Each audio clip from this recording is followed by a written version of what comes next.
شیعہ نے کبھی بزدلوں کو امام نہیں مانا. فطرت کا تقاضا ہے، فطرت شجاع کو پسند کرتی ہے. فرش ازا فطرت کو تازہ کرتا ہے.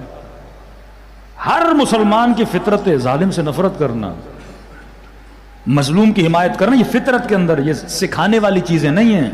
یہ انسان کی نیچر میں کہ انسان ظالم سے محبت نہیں کر سکتا. مظلوم کی حمایت انسان کی نیچر میں ہے. اب ساری نیچر انسانیت، انگریز کتنی حمایت کر رہے ہیں، جرمنی میں کتنے جلوس نکلے. اب جا کے دیکھیں یوروپ والے، اب وہ جو نکل رہے ہیں مسلم کی محبت میں نہیں نکل رہے. یہ فطرت کی آواز ہے کہ فطرت کبھی ظلم کو پسند نہیں کرتی. اور حسین کیا کرتے ہیں؟ ہماری فطرتوں کو زندہ رکھتے ہیں. بھائی امام حسین شیعوں کے دلوں کو مردہ نہیں ہونے دیتے. کیسے؟ مولا کبھی دل کو سنگ نہیں بننے دیتے، پتھر نہیں بننے دیتے. جو ہر دوسرے دن تیسرے دن مجلس حسین میں آئے، مصائب حسین پہ روئے، اس کا دل کیسے سخت ہوگا؟ یہ بار بار کبھی علی اصغر کے مصائب سن کے روتا ہے، کبھی سیدہ زینب کے مصائب سن کے روتا ہے، کبھی امام حسین کے مصائب سن کے روتا ہے. تو دل کیا ہوتا رہتا ہے؟ نرم ہوتا رہتا ہے.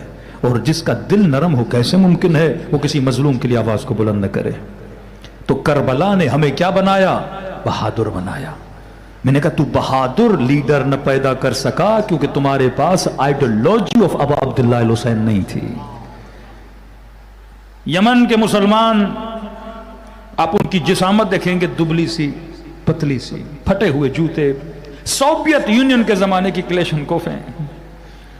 40 مسلمان ملک ملے تاکہ یمن کو زیر کیا جائے. یہ وہی یمن جو آج فلسطین کی مدد کر رہا ہے. مسلمان بھی اس کے پیچھے لگا ہے جو اسلام کے دشمن کا دشمن ہے. 40 ملک ملے. آپ کے پاکستان سے ریٹائرڈ فوجیوں کو سربراہ بنایا گیا کہ بھائی یہ ٹریننگ دیں.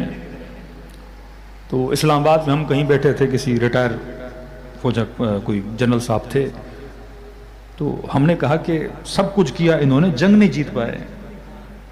ماہر ترین افراد یہاں سے بھیجے گئے، مہنگے سے مہنگے اسلحے، F-16 جہاز لیے، سب کچھ کیا. میں نے کہا جیت نہیں پائے. تو انہوں نے مزاحن کہا کہ مولانا مسئلہ یہ ہے کہ اگر کوئی ٹرینر ہو گھوڑوں کا، مہارت رکھتا ہے گھوڑوں کو دوڑانے میں، ٹرین کرنے میں، تو گھوڑوں کو اس کے گدھے دیے جائیں اس کو، تو وہ کتنا بھی ماہر ہو گدھوں کو ٹرینڈ نہیں کر سکتا. ایک ایک ٹینک جو انہوں نے خریدا تھا وہ $2 سے $20 ملین کا ٹینک تھا. ٹرمپ کا زمانہ تھا، پچھلا زمانہ. جان کیری وزیر خارجہ تھا، اس نے عرب ملک کے وزیر خارجہ کو بولا، ایک کمرے میں بٹھا کے ذلیل کیا، کہ تجھے شرم نہیں آتی؟ ہم نے 20 ملین کے ٹینک دیے ہیں اور ہمیں سننے میں آ رہا ہے کہ تمہارے